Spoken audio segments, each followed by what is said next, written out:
Picture this. You are walking down a busy street. Someone in front of you stumbles and collapses. You stop. You look around.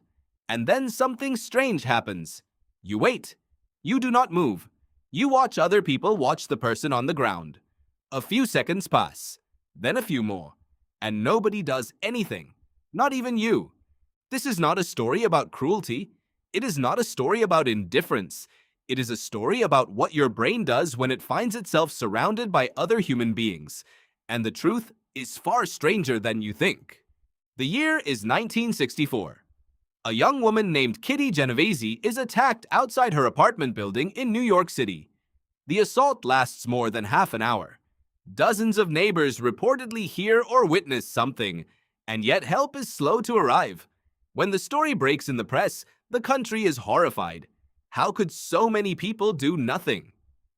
Two psychologists named Darley and Bibb Latané asked the same question, but unlike everyone else, they did not assume the answer was moral failure. They suspected something deeper was at work, something built into the way your brain processes a crowd. So they ran an experiment. They brought participants into a room one at a time and told them they would be having a discussion about university life through an intercom system. Each participant believed they were talking with a small group of other students. In reality, the voices were pre-recorded. At one point, one of the recorded voices began to have what sounded like a seizure. They gasped. They called for help. And then they went silent. What happened next was remarkable. When participants believed they were the only one who heard the emergency, 85% of them left the room to get help within 1 minute. But when participants believed 4 other people had also heard the same thing, that number dropped to 31%. Same emergency, same person in distress, fewer helpers, more witnesses. Darley and Latané called this the Bystander Effect, and it changed the way psychologists understood human behavior forever. Here is what is actually happening inside your head. When you are alone and something goes wrong, the situation is unambiguous. You are the only one who can act. The responsibility lands entirely on you. Your brain computes the problem quickly and sends you into motion. But the moment other people appear, something shifts.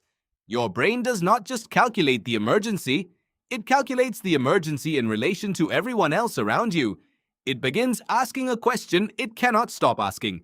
If this were really serious, wouldn't someone else have already done something? Psychologists call this pluralistic ignorance.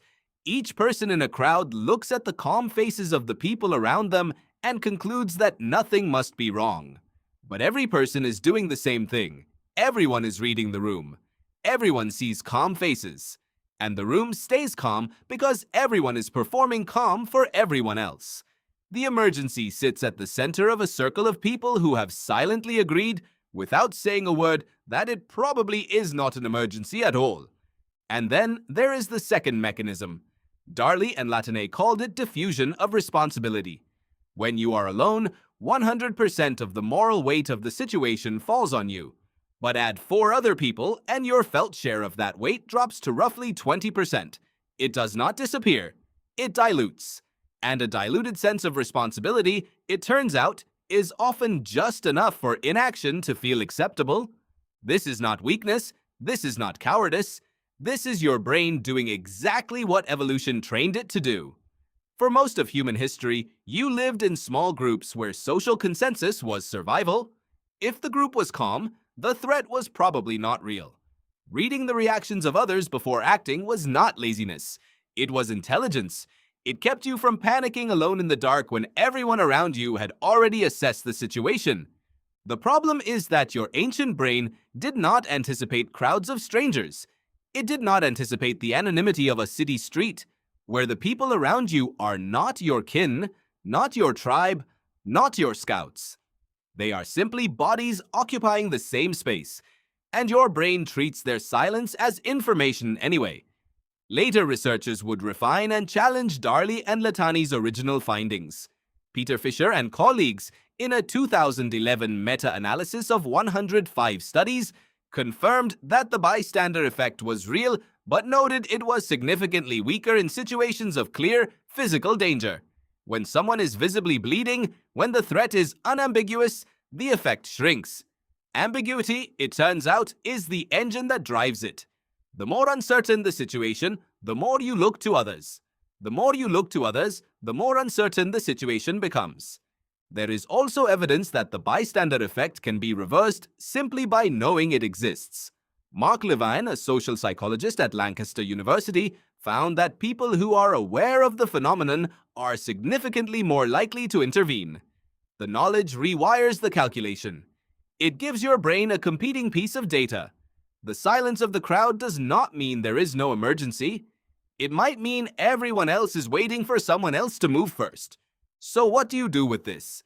You now know that the moment you find yourself surrounded by people who are not acting, your brain is going to interpret their stillness as a signal. It is going to distribute the weight of the moment across everyone present and leave you holding only a fraction. You know this, and knowing it is the override. The next time you see something wrong and you feel yourself hesitate because no one else is moving, that hesitation is not instinct. It is a glitch.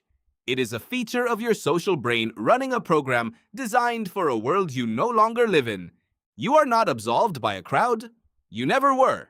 The presence of witnesses does not reduce what the moment asks of you. It only makes you feel as though it does. And the next time you walk down a busy street and someone stumbles to the ground, you will remember this. You will feel the old pull towards stillness.